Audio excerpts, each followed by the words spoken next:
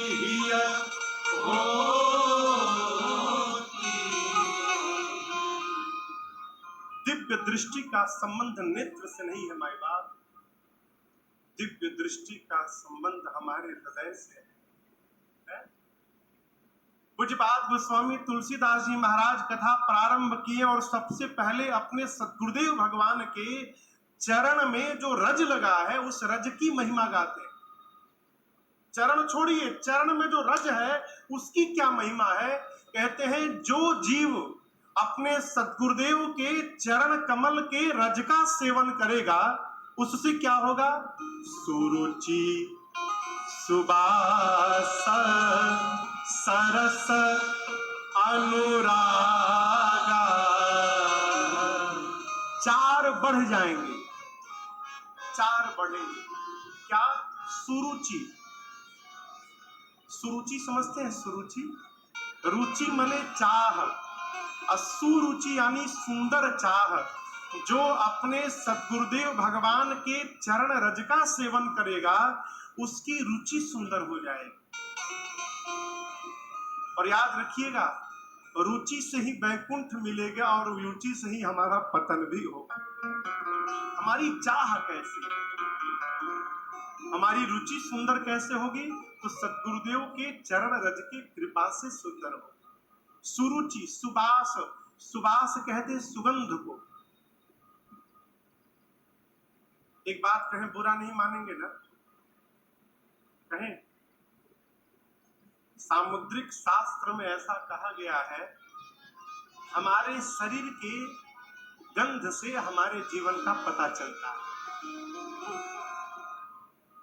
जिसके जीवन में जितना अधिक सत्व रहता है, जो जितना बड़ा अधिक भगवान में लगा रहता है वो, उसके शरीर से खुशबू निकलती है। और इसके विपरीत कई लोग ऐसे मिलते होंगे जिनके बगल में बैठने पर लगता है माइग्रेन हो जाएगा, कब भागे यहां से। शरीर की खुशबू, सरकार गलत तो नहीं कह रहा हूं, सुबास, जो अपने सद्गुरुदेव के चरण रज का सेवन करता है वो गुरु कृपा ही जीवन को सुगंध से परिपूर्ण बना देती है। ये गुरु की कृपा है। सरस, सरस समझते हैं ना, रस, जीवन में रस आ जाए हो। भगवान, भगवान के बारे में कहा गया भगवान रसो वैसा है, भगवान रस युक्त है, सूखा आदमी किसी काम का नहीं। जीवन में रस होना चाहिए। जो लकड़ी सूख जाती है ना, एक ही काम में आती है, आप समझ रहे होंगे, जलाने के। यदि आपके भी जीवन से रस समाप्त भया तो घर वाले मिलके जला देंगे हो आपको, सावधान, ये रस न समाप्त हो। कौन सा रस, भगवान के भजन का रस समाप्त ना हो। ये जो इस रस से परिपूर्ण रहेगा हो, वो जहां रहेगा आनंद में बना रहेगा। ये सरसता कैसे आएगी, गुरु कृपा से। सुरुचि, सुबास, सरस, और अंतिम है चौथा, अनुराग।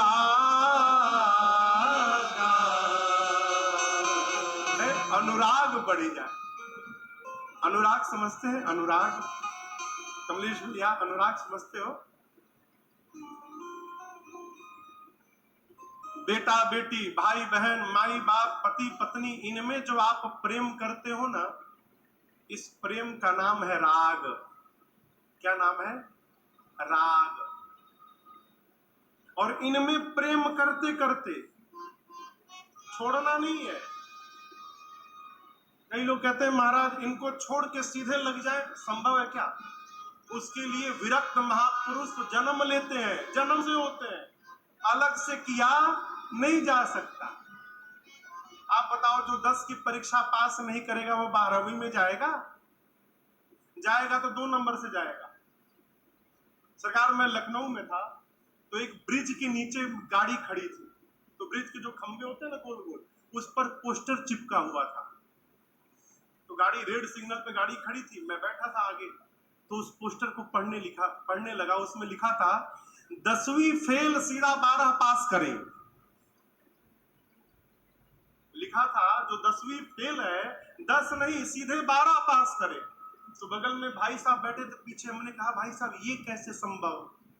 तो बोले महाराज हमको बताने की क्या आवश्यकता, वही कह रहा है कि सब 2 नंबर का काम होगा, बिना 10 पास की कोई 12 में जाने वाला है।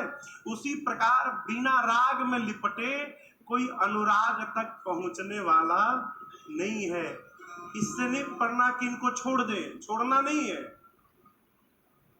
छोड़ना नहीं है। फिर महाराज पूजहि तुम ही सहित परिवार, पूरे परिवार को लपेट के भजन करना है माई बाप। वो कौन सा भगत जो छोड़ के भजन करे? छोड़ के कौन भजन है वो?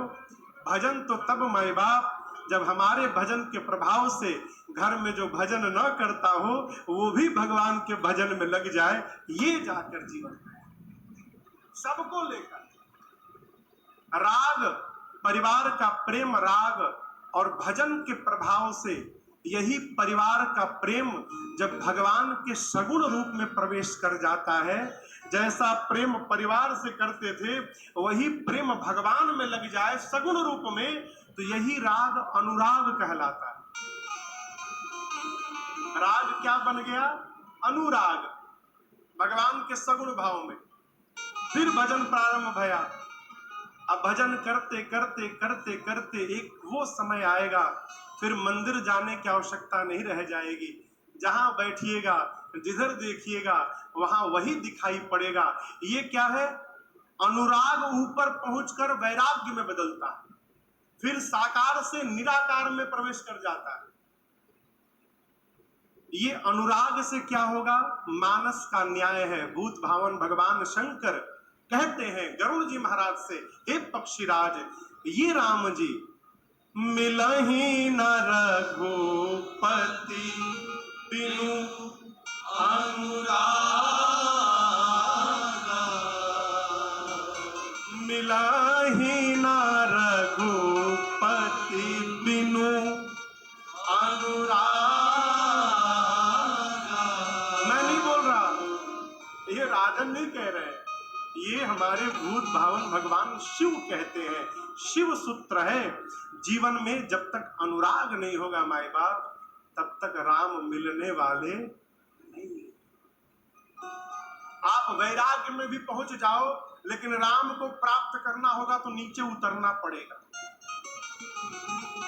वैराग्य में जाकर भगवान राम जी मिल जाए नहीं हो सकता। जनक जी महाराज इसका भी प्रमाण है। जनक जी महाराज परम वैरागी, ब्रह्म भाव में अवस्थित रहने वाले महाराज जनक, जैसे मेरे राघव जी का दर्शन भया हो, जो आकार को मानता ही नहीं था वही साकार में फंस गया। जो जनक जी महाराज निराकार भाव में रहते थे भगवान के, आकार को मिथ्या मानते थे, आकार है ही नहीं, वही साकार रूप में फंस गए। और बाबा विश्वामित्र जी से कहते मुनिवर, नहीं बिलोकत आज थोड़ा नहीं अति अनुराग, और मैं जिस ब्रह्म भाव में था वो ब्रह्म सुख बरबस ब्रह्म सुख ही मन क्या। जनक जी कहते हैं विश्वामित्र जी से, हे मुनिवर, मैं ब्रह्म रस में लीन रहता था, वैराग्य में रहता था, लेकिन आज इस सांवले को देखने के बाद ना मेरा मन उस ब्रह्म रस का त्याग करके और इस सांवले के स्वरूप पर मोहित हो गया है। जो मेरा मन वैराग्य में था आज ऊपर से नीचे उतर के और इनके अनुराग में फंस गया है। आप बताओ ये है कौन? कैसे मिले? अनुराग से। ये अनुराग मिलेगा कैसे हो? तो जब तक गुरु चरण रज की कृपा नहीं आएगी जीवन में तब तक अनुराग मिलने वाला नहीं। मैं अपने बारे में बताऊं, राम कथा में कथा का क क्या होता है मुझे ये भी नहीं मालूम था। कथा तो बहुत दूर की बात, सरकार सत्य कह रहा हूं, राघव जी सामने साक्षी। कथा का क क्या है, क भी नहीं मालूम, क ख ग घ ङ बहुत दूर है। लेकिन मेरे पूज्य महाराजश्री की करुणा भाई मेरे ऊपर हो और गुरु चरण रज की कृपा भाई कि आज भगवान की कथा ये राजन आपके सामने बैठ के सुना रहा है। यदि मुझे प्राप्त हो सकता है तो भरोसे में रहिए आपको भी मिलेगा, भरोसे में रहिए। किसके प्रभाव से? गुरु चरण रज की प्रभाव से। सरकार यहां पर एक निवेदन करूं मैं, यहां कहा गया है गुरु चरण रज। अब मेरा एक प्रश्न है, गुरु जी आवे तो खूब बढ़िया आसन बिठाकर पांव धोकर पी जाए, रज गया ना भीतर, तो क्या ये चारों मिल जाएंगे? सुरुचि, सुबास, सरस, अनुराग प्राप्त हो जाएगा पांव धोकर पीने से। गुरु जी आए तो पांव धोकर रोज पिए और बात एक भी ना माने। गुरु जी को माने परंतु गुरु जी की ना माने। कई लोग ऐसे हैं, पिताजी को सुबह प्रणाम करते हैं, रात को प्रणाम करते हैं, लेकिन पिताजी की एक भी बात नहीं मानते।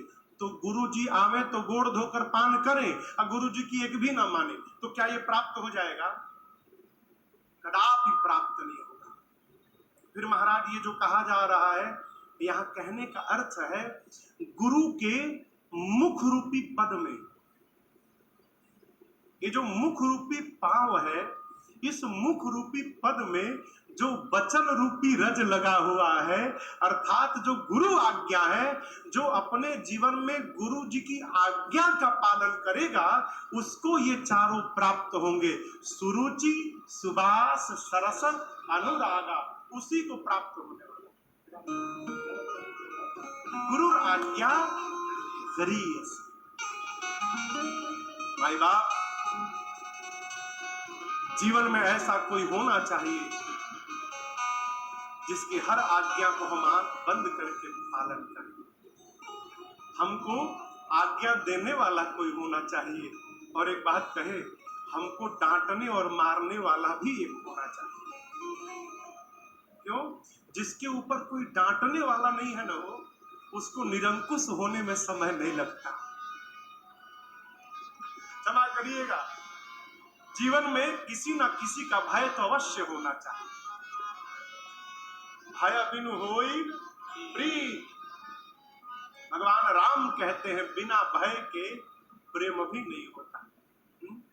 गुरु आज्ञा गरीयसी, गुरु जी के चरण रज कहे तो मुख रूपी जो वचन है, पांव में जो वचन रूपी रज है, इसकी महिमा गाते हैं। ये आज्ञा क्या है? अमिय मूरी माया चूरन चारू। अमिय मने अमृत, अमृत रूपी चूरन है। चारू यानी सुंदर। चूरन खाते हैं ना, फंकी, आप लोग चूरन खाते हैं ना, वो वैद्य जी जो फंकी देते हैं पानी के साथ। ये जो गुरु चरण रज है, ये क्या है? अमृत है, अमृत रूपी चूरण है। इस फंकी को पाने से क्या होगा? तो गोस्वामी जी कहते हैं, समन सकल भवरुज परिवार। भव रूपी रोग का जो परिवार है, इस भव संसार में भव रूपी रोग का जो परिवार है, काम, क्रोध, मद, मोह, लोभ, मत्सर, इस परिवार को समाप्त करने के लिए ये सद्गुरुदेव का चरण रज सुंदर चूर्ण के समान है। जो इसको पान करेगा हो, उसके ये रोग समाप्त हो जाए। और जब तक जानते हैं, अपने सद्गुरु के दाहिने पांव के अंगुष्ठ का पूजन करना चाहिए। किसी भी महापुरुष के, संत के दाहिने पांव के अंगूठे को पूजन में लेना चाहिए। क्यों? जीवन की सारी ऊर्जा, पूरा तेज उसी में समाहित रहता है। कहते हैं गोस्वामी जी, गुरु जी के चरण में पांव में जो नख है ना, नाखून है, उस नख से मानो मणि के रूप में प्रकाश निकल रहा है। और जिसको वो प्रकाश मिल जाए सुमिरत दिव्य दृष्टि ही होती। आपसे निवेदन किया अभी थोड़ी देर पहले, ये तो सामान्य दृष्टि है, दिव्य दृष्टि हृदय में होती है। ये दिव्य दृष्टि खुलेगी कैसे? जब तक गुरु जी के चरण से वो प्रकाश न प्राप्त हो जाए। मूल रूप से कहें तो गोस्वामी जी ने सद्गुरुदेव भगवान की वंदना की। गुरु कृपा, जीवन में हर क्षण गुरु कृपा का अनुभव करना चाहिए, हर क्षण। अभी आजकल एक नया बोल निकला है सरकार, इधर तो पता नहीं, हमारे तरफ पूर्वांचल में शिव ही गुरु, शिव चर्चा होती है सरकार, घर घर में, गांव गांव में। और उसमें कहते क्या है कि किसी गुरु के पास जाने की आवश्यकता नहीं है, शंकर भगवान सबके गुरु है। मानस में लिखा है, गुरु बिनु भव निधि तरई न कोई, जो बिरंच शंकर सब होई। यदि ब्रह्मा और शंकर भी धरती पर आ जाएं शरीर धारण करके, जब तक गुरु के शरण में नहीं जाते उनका भी कल्याण होने वाला नहीं। और पढ़िए, कहां जाए महाराज? काकरा में बैठे हैं महापुरुष, काकरा धाम में हमारे पूज्य नीलमणि भैया जी बैठे हैं। ऐसे ऐसे महापुरुष आपके शहर में पड़े हुए हैं, चले जाइए, जाकर चरण में लिपट जाइए, कहिए मुझे भी भगवत शरणागति प्राप्त करा दीजिए और अपने जीवन को कृतार्थ कर लीजिए। जितना शीघ्र हो सके सद्गुरु के शरण में चला जाए। गुरु की वंदना करने के बाद पूज्यपाद गोस्वामी तुलसीदास जी ने ब्राह्मणों की वंदना की। बंदौ प्रथम महीसुर चरणा, ब्राह्मणों की वंदना करने के बाद संत समाज की वंदना की। गोस्वामी जी कहते हैं संत चलते फिरते प्रयाग है। संत क्या है? तीर्थराज प्रयाग है। बड़ा सुंदर अंतर है। उस प्रयाग में स्नान करने के लिए आपको जाना पड़ेगा। दमोह स्टेशन में बैठकर ट्रेन में, प्रयाग स्टेशन, इलाहाबाद नहीं, अब तो नाम बदल गया, प्रयागराज हो गया, प्रयागराज उतरना पड़ेगा। फिर वहां से ई रिक्शा चाहे ऑटो चाहे गाड़ी लेकर संगम तक जाना पड़ेगा। और ठंड से यदि डर न लगता हो तो जाकर डुबकी लगाना होगा, तब प्रयाग में स्नान का फल प्राप्त होगा। लेकिन ये संत रूपी प्रयाग, इनमें स्नान करने के लिए आपको कहीं जाना नहीं पड़ेगा। ये प्रयाग ही आपके घर और दरवाजे तक पहुंच कर और आपको संगम में स्नान कराते रहते हैं। ये संतों की महिमा बताई गोस्वामी तुलसीदास जी ने। अब ये संत मिलेंगे कैसे? संत कैसे मिलेंगे आप बताओ? संत कैसे मिलेंगे? एक दिन सरकार मुझे मनुष्य सरकार को समझा, सरकार कह रहे थे मानस में दो चौपाई है, संत कैसे मिलेंगे? एक चौपाई कहती है, अरे मिलही न बिनु हरि कृपा, मिलही नहीं संता। एक चौपाई कहती है जब तक भगवान की कृपा नहीं होगी तब तक संत मिलने वाले नहीं है। दूसरी चौपाई क्या कहती है? पुण्य पुंज बिनु मिलहि न संता। एक चौपाई कहती है कि जब तक भगवान की कृपा नहीं होगी तब तक संत नहीं मिलेंगे, और दूसरी कहती है जब तक जीवन में पुण्य का पुंज नहीं होगा तब तक संत मिलने वाले नहीं है। सही कौन? एक उत्तर की बात है, दूसरी दक्षिण की बात है। सही कौन हो? कमलेश भैया कौन सही? ठाकुर जी कौन सही?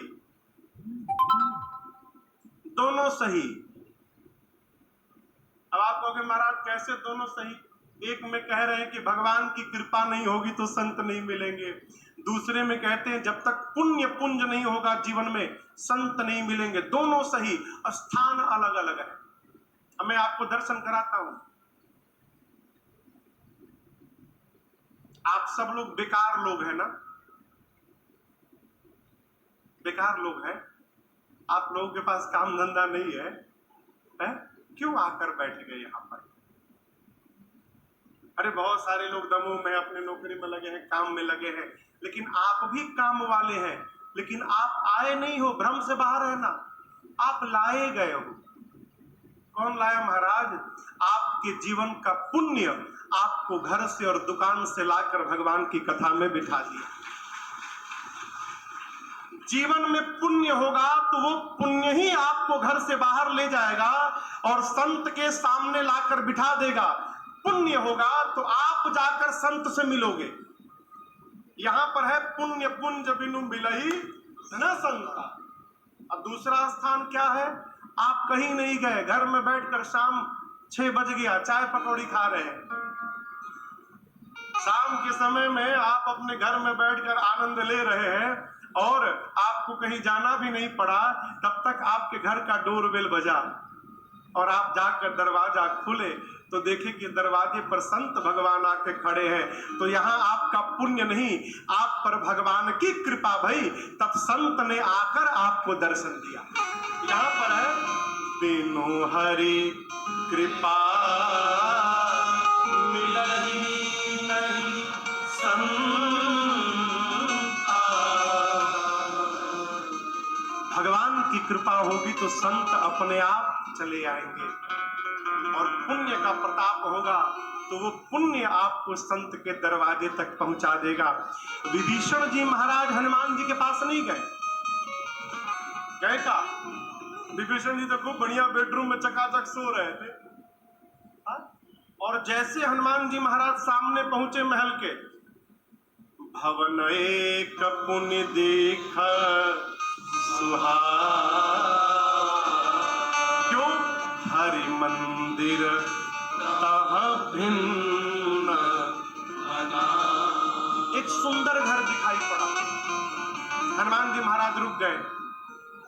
तुलसी जी का विरवा दिखाई पड़ा, राम जी के आयुध धनुष बाण दिखाई पड़े दीवार पर।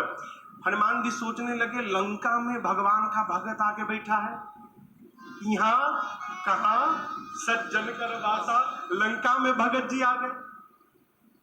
अभी सोच ही रहे थे, तब तक भीतर तेहि समय विभीषण जागा। विभीषण जी जगह नहीं, भगवान की कृपा ने जगाया उनको। और विभीषण जी हनुमान जी से मिले। यहाँ पर हनुमान जी जाकर दर्शन दिए। क्यों दिए? राम जी की कृपा भाई इसलिए दी। जीवन में जितना अधिक हो सके माई बाप संत का संग किया है। संत का संग ही सत्संग है। संग बस करिए और कुछ नहीं करना है, संग करिए। प्रातः सोनी पूज्य कबीर दास जी कहते हैं, क्या कहते हैं? अरे संतन के संग लाग रे तेरी अच्छे बने, संतन के संग लाग रे तेरी अच्छी बने, अच्छी बनेगी।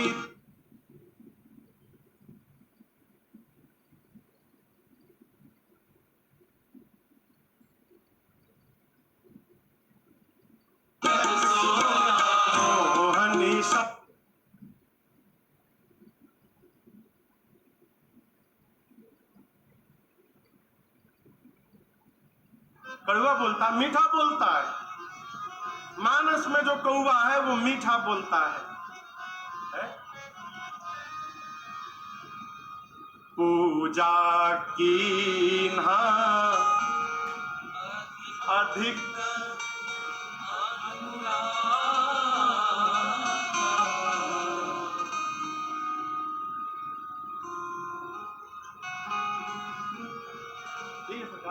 मधुर वचन तब बोले कागा, करी पूजा समेत अनुरागा। काकभुसुंडी जी महाराज नीलगिरी पर्वत पर्वत पर भुशुंडी सरोवर के किनारे कौवे के रूप में व्यासपीठ पर बैठे थे। कौन बैठा था? काकभुशुंडी जी, कौवा महाराज। कौवे को पक्षियों में चांडाल कहा गया। जिनकी गणना चांडाल में आती है वो काकभुशुंडी जी महाराज, कौवा महाराज व्यासपीठ पे बैठे हैं। और श्रोता बन के कौन आया? जो पक्षियों के राजा हैं, गरुड़ जी महाराज। अब आप बताओ, राजा साहब आएंगे तो तस पूजा चाहिए जस देवता, जैसा अतिथि हो वैसा सत्कार भी करना चाहिए। काकभुशुंडी जी महाराज उतरे, अभी कथा प्रारंभ करने वाले थे, उतरे, गए, जाकर प्रणाम किए, आसन पर बिठाए, अनुराग के साथ उनका षोडशों प्रकार पूजन किया राजा जी का। और पूजन करने के बाद बोले, कौन बोला? कौवा महाराज। कैसे बोले? मधुर बचन तब बोले, कैसा वचन बोले? कैसा बोले हो? मधुर वचन। अब आप बताओ, कौवा भी मधुर बोलता है क्या? है? बोलेगा। कौन बोलेगा? जो भगवान की कथा गाएगा हो, उसके मुख से मधुर वचन ही निकलेगा, कड़वा निकल ही नहीं सकता। ये संत रूपी प्रयाग में स्नान करने का फल देखिए। काक हो ही पिक, जैसे कोयल मीठा बोलती है, वो कौवा भी कोयल की तरह मीठा बोलने लगा। और दूसरा, बकऊ मरा, बकऊ मने बगुला, मराल यानी हंस, बगुला हंस हो जाए, कौवा कोयल बन जाए, यानी स्वरूप न बदल जाए, विचार और व्यवहार बदल जाए। स्वरूप की पूजा नहीं है, वो विचार की पूजा है। मानस में एक साधु, नकली साधु है, काल नेमिया। काल नेमी नकली साधु बन के बैठा था। कहां बैठा था? रास्ते में, सरोवर के बीच में। हनुमान जी सजीवन बूटी लेने जा रहे थे, रावण ने काल नेमी को भेज दिया। साधु का रूप तो बना लिया, विचार कैसे लाएगा? हनुमान जी से बात होने लगी, बोला मैं यहीं से बैठे बैठे देख रहा हूं, लाइव टेलीकास्ट। कहता है काल नेमी, मैं यहीं बैठा बैठा सब देखता हूं। युद्ध चल रहा है, किसके बीच में? रावण और राम के बीच में। हनुमान जी समझ गए तो राक्षस है। क्यों? साधु होता तो पहले रावण का नाम नहीं लेता, साधु होता तो पहले राम जी का नाम लेता। इसने रावण का नाम लिया। स्वरूप तो बदल लिए हो, विचार कहां से बदलोगे? हनुमान जी वानर है, स्वरूप वानर का है, लेकिन आज पूरे विश्व में मेरे हनुमान जी का झंडा लहरा रहा है। क्यों? विचार भक्त का है। हो स्वरूप की पूजा नहीं होती माई बाप, हमारे विचार से हमको लोग दुनिया पूछते हैं। विचार में परिवर्तन आ जाए, अब विचार न बदला तो क्या रहेगा? यदि समय शक्ति के रहते ही आचार विचार सुधर ना सके, तो कहना होगा कुछ कर ना सके, कहना होगा कुछ कर ना सके। विचार बदले, विचार बदले। ये कथा इस संत रूपी प्रयाग में स्नान करने का फल है। कौवा जो है उसका विचार और व्यवहार कोयल का हो जाए, शरीर से कौवा ही रहेगा, विचार बदल जाएगा। बगुला हंस जैसा व्यवहार करने लगे। सत्संग की महिमा क्या है? गोस्वामी जी कहते हैं, बिनु सत्संग विवेक न होए। और ये सत्संग राम कृपा बिनु सुलभ न सोई।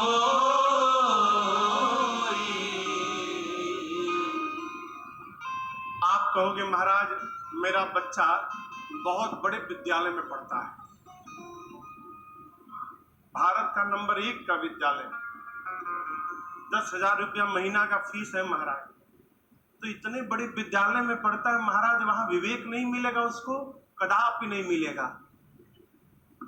क्षमा करिएगा, यहाँ पर कोई अगर कोई अध्यापक होंगे या चाहे कोई विद्यालय का मालिक हो तो हम क्षमा चाहते हैं आपसे। विद्यालय में जानकारी प्राप्त हो सकती है परंतु विवेक कदापि नहीं मिल सकता। जितने बड़े बड़े आतंकवादी हैं, कोई अंगूठा छाप थे क्या है? लादेनवा जो मरा, लादेन चार्टर्ड अकाउंटेंट था, वो सीए था, सीए। कोई डॉक्टर है, कोई वैज्ञानिक है, सब पढ़े लिखे हैं, विद्यालय गए, जानकारी मिल गई, परंतु जीवन में सत्संग नहीं मिला, इसलिए विवेक नहीं आया। विवेक क्या? विद्यालय से प्राप्त की हुई जानकारी का कहां प्रयोग करना है, कहां नहीं करना है, ये विवेक केवल सत्संग में प्राप्त होगा और कहीं मिलने वाला नहीं है। विवेक प्राप्त करना हो तो सत्संग में आना पड़ेगा। आज प्रथम सत्र है, मैं आप सबसे प्रार्थना करता हूं, घर में जो छोटे छोटे बच्चे हैं ना, आप भले मत आओ, उन बच्चों को अवश्य कथा में भेजा करिए। क्यों? इसी कथा से विवेक मिलेगा। अब बुजुर्ग लोग भी कथा सुनकर क्या कर लेंगे, क्षमा करिएगा। जो लोग अपना बिता चुके हैं, अब तो चलती चली का बेला है, हो जितना मिल गया बढ़िया है, जय जय। लेकिन याद रखिए, जिनसे कल भारत का निर्माण होना है, यदि उनको ही आप संस्कार से और मानस से दूर कर देंगे, कहां से विकास होगा? बच्चों को अवश्य कथा में लाइए, अवश्य लेकर आइए। क्यों? इस कथा से, इस सत्संग से सठ सुधरहि सत्संगति पाई, सठ सुधरहि सत्संगति पाई, सठ सुधरहि सत्संगति पाई, सठ सुधरहि सत्संगति पाई, पारस परस सुधातु सुहाई, पारस परस सुधातु सुहाई, पारस परस सुधातु सुहाई, पारस परस सुधातु सुहाई।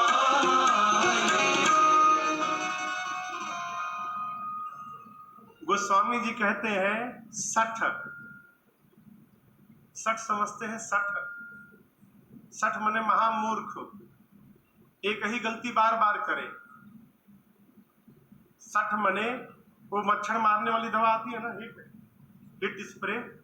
आप सठ से कहो कि मच्छर दिखाई पड़े तो मार दो, तो याद रखिएगा, नाक पर मच्छर बैठेगा, नक्की पे मार देगा। क्यों? सठ है। सठ मने महामूर्ख। गोस्वामी जी कहते हैं सत्संग प्राप्त हो जाए तो सठ भी सुधर सकता है।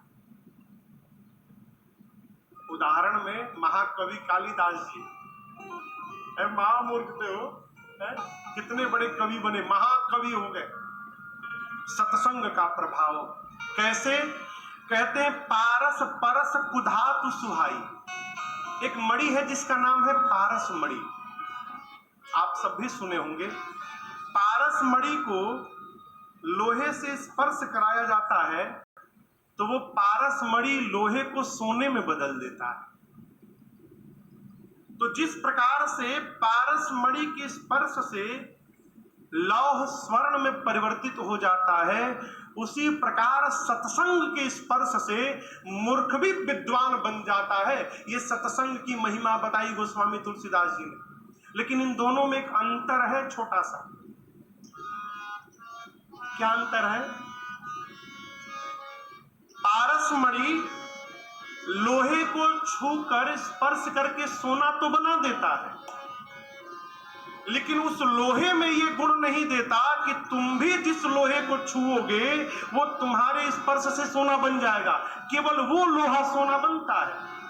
परंतु सत्संग जिस मूर्ख को विद्वान बनाता है हो, उसमें भी ये गुण प्रदान कर देता है कि तुम भी आगे किसी मूर्ख को स्पर्श करोगे तो तुम्हारे सत्संग से वो भी विद्वान बन जाएगा। ये सत्संग की महिमा है। ये सत्संग की महिमा है। गोस्वामी जी कहते हैं, मैं कितना कहूं, साधु संतों की महिमा में कितना गाऊं, मैं कौन होता हूं। विधि हरिहर कवि गोविंद बानी, विधि हरिहर कवि गोविंद बानी, कहत साधु महिमा सकुचानी, कहत साधु महिमा सकुचानी, सोमो सन कही जात न कैसे, सोमो सन कही जात न कैसे, साख बनी कमणि गुणगण जैसे, साख बनी कमणि गुणगण जैसे, साख बनी कमणि गुणगण जैसे, साख बनी कमणि गुणगण जैसे, साख बनी कमणि गुणगण जैसे।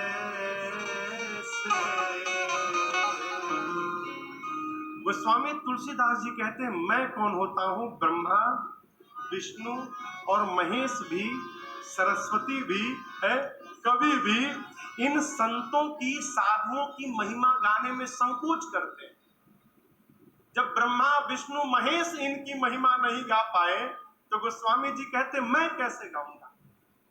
मैं उसी प्रकार नहीं कह सकता हूं जैसे साग बनिक, साग यानी सब्जी बेचने वाला बनिया, किसी सब्जी वाले दुकानदार के सामने आप हीरा लेकर जाइए और कहिए इस हीरे का गुण बताइए, तो जिस प्रकार सब्जी बेचने वाला उस हीरे के बारे में नहीं बता सकता, उसी प्रकार गोस्वामी तुलसीदास जी कहते हैं यदि मेरे से कोई संतों के बारे में महिमा पूछे तो जिस प्रकार वो सब्जी वाला नहीं बता पाएगा, उसी प्रकार मैं इन संतों की महिमा को नहीं बता सकता।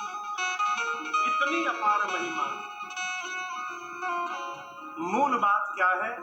सत्संग किया जाए, जितना हो सके सत्संग किया जाए। गोस्वामी तुलसीदास जी ने संतों की वंदना की, संत समाज की वंदना की और उसके बाद दुष्टों की भी वंदना की। अब आप कहोगे महाराज दुष्टों की क्यों वंदना की? बाद में कोई उत्पात न करे, हमको भूल गए। जानते हैं नवग्रह, आप जानते हैं ना नवग्रह की पूजा होती है, एक 10वां ग्रह भी है। जानते कौन है? दामाद। दामाद को 10वां ग्रह बताया गया, जिसको देखने के बाद दम फूलने लगे।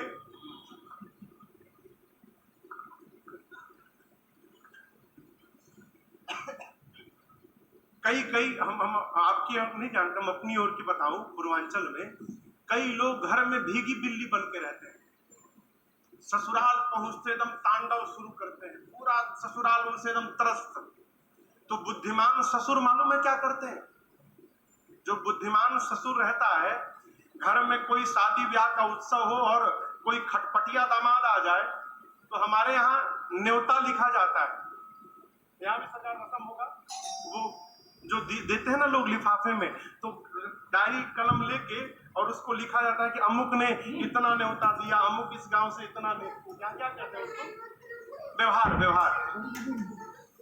तो जो बुद्धिमान ससुर रहते हैं ना, तो खटपटिया दामाद आता है तो उनके लिए खूब बढ़िया सोफा लगवाते हैं, सामने टेबल रखवाते हैं, पानी का बोतल गिलास रखवाते हैं और एक डायरी पेन लेकर एक बैग दे देते हैं और कहते दामाद जी आप ये कैश का काम सबको नहीं सौंप सकते, जिस पर भरोसा होता है उसी को सौंपते हैं, आप यहाँ बैठिए और आप व्यवहार लिखिए।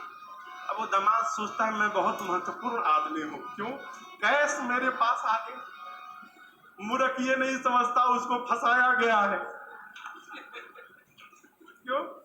व्यवहार लिखने वाला कोई उत्सव नहीं देख पाता, वो रात को 1 बजे में मिलेगा तो लिखता मिलेगा, 10 बार लिखेगा और उसके बाद गिनेगा कहीं कम तो नहीं हो गया। तो वो न शादी देख पाता, न द्वार पूजन देख पाता, न बाजा गाजा सुन पाता, वो उसी में परेशान रहता है। गोस्वामी जी सोचे कि बाद में कोई उदंडता न प्रारंभ कर दे कि हमको क्यों भूल गए, पहले ही प्रणाम कर लो। एक तो ये कारण, और दूसरा कारण हो जब गोस्वामी जी ये कह दिए कि सिया राम मैं सब जग जानी करहूं प्रणाम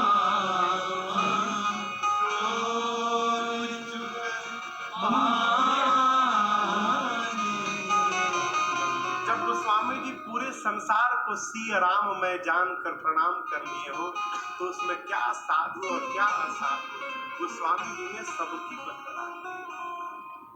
हम तो कहते हैं माई बाप कोई आपके सामने आवे ना तो वो आपको प्रणाम करे, इसकी प्रतीक्षा मत करिए, उससे पहले आप ही हाथ जोड़कर उसको प्रणाम कर दीजिए। क्यों? प्रणाम करने वाला कभी घाटे में नहीं रह सकता। आप जब जब प्रणाम करिएगा माई बाप, आशीर्वाद मुख से नहीं निकलता, इस भ्रम से बाहर रहिए। आशीर्वाद यहां से नहीं निकलता हो, आशीर्वाद इन रोम छिद्रों से निकलता है। 3.5 करोड़ रोम छिद्र हैं शरीर में। कितने? 3.5 करोड़। एक बार प्रणाम करिएगा तो एक साथ 3.5 करोड़ आशीर्वाद प्राप्त होगा। यहां से तो झूठ निकलता है, दिन भर खुश रहो खुश रहो, तो मन में कहा